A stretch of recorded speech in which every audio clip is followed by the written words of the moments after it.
What's up, guys? It's another beautiful September day out here, and we're coming back at you with another little video with some stuff that I've been, again, kind of mulling over. But I had a really good session with my therapist the other day, and he got me thinking about one question being, what does it mean to me to live a meaningful life?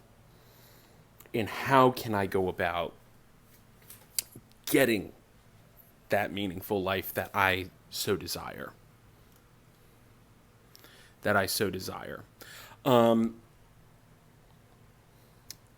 he raises a good question, right? Because I think that I've fallen victim in the last year or so to instant gratification and like just whatever is going to provide the greatest sense of comfort, the greatest sense of convenience, the greatest sense of convenience for myself and things like that. And I think that that's how just the large portion of our populace these days operates. My observations say that that's true. Deep down, and this rings true for everybody, but I'm only speaking for myself. We know that there's something more to this human experience. There's something more to who we are as people. There's something more that should be driving us than the dude that's talking to you on your phone, or the podcast you're listening to while you're driving to work, or the latest drama that's posted on like TMZ or wherever the hell you get your news from. And it just kind of leads to a sense of restlessness for me and a sense of unfulfillment. I just kind of feel empty inside, and that's what I told him. But really digging down and asking myself why, I think it's because I've allowed myself to get to a point of complacency where I'm just acting on a level of stasis, right? Everything is just kind of running in the background. There's no frontal activity or conscious real activity. It's just move from one slide in my life to the next. I'm essentially sleepwalking through life. And I think a lot of people these days are doing that. A lot of people. So I stayed up till 3 a.m. last night and tossing and turning, and I asked myself what the potential antidote to this could be. And one word came to my mind and kept coming up over and over again. And that one word is risk, right? Crazy, stupid, whatever, but it's risk. And I asked myself, why am I not risking more in life? And there's tons of reasons why I'm not risking more in life, right? I don't want to end up penniless. I don't want to end up with medical bills or all of these crazy things that society tells us could happen if I take a risk, right? That stuff just terrifies me. And I think it paralyzes everybody else as well. But then I go and I say to myself, well, yes, but what if, right? What if the risk that I take doesn't leave me penniless or broke? What if the risk that I take doesn't leave me unemployed or not able to pay bills? What if it doesn't result in me in the hospital? What if it doesn't result in me damaging my relationships with the people that I love and care about? And that's a big if. That is a big if to throw down. But I think that that's the fundamental challenge of life. And it's almost a fundamental challenge of improving upon the people who came before us. The people who came before us took risks within their own societies and were able to succeed and get further than those who had came before them because they broke out of the box and what was normative for their time, right? They broke down barriers. They challenged what was normal. And I don't think that we quite do that in the way that we once had. Sure, there are some cultural things that are more revolutionary now or more in vogue to challenge or to risk sort of whatever on. But on a personal, individual level, I don't think we as a society, we're manic about playing it safe, about being safe and not taking risks. And I think that that's almost harming us. And we could derive that down to this idea of being afraid to fail, right? I think, from the time that we're children, we're sort of programmed to believe that failure is a bad thing. Failing an exam is a horrible thing to do.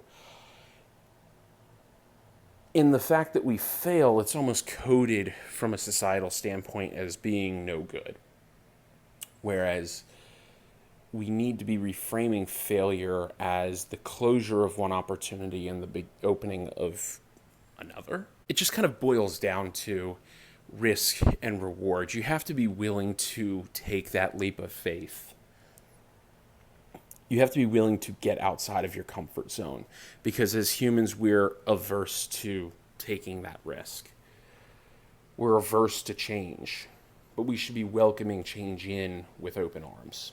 There's plenty of psychological information out there. There's plenty of psychological data that suggests that doing hard things and taking risks has payoff, right? It's almost like training to failure or training to atrophy your muscles, right? You have your working sets and then you work out to failure. But that failure builds up an upper limit for you, right? And you're able to carry more and more weight.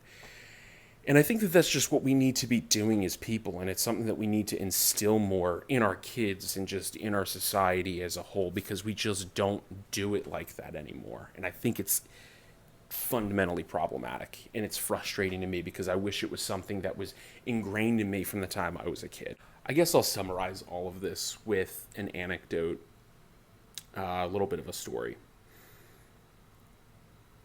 When I was a freshman in college, I took a risk and I signed up for a last minute academic opportunity to study at Oxford University.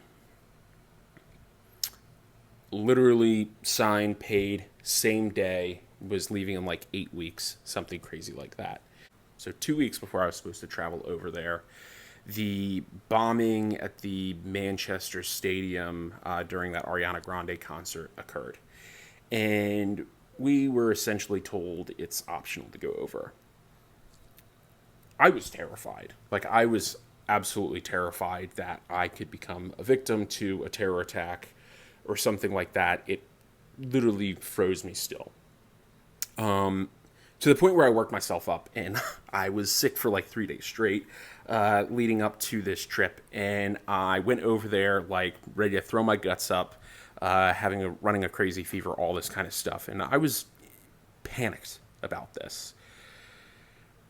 But I got over there, and over the course of the time that I was there that summer, I had some of the best experiences of my life. And I think back to them so fondly to this day. I'm incredibly nostalgic over them. And it's such a small thing and perhaps inconsequential, but it boils down to inviting risk into your life, because 9 times out of 10, the most rewarding and fruitful experiences of your life will be on the other side of a risk or a mildly stupid decision. Feel free to leave a like, comment, and subscribe. And as always, that's Will's take.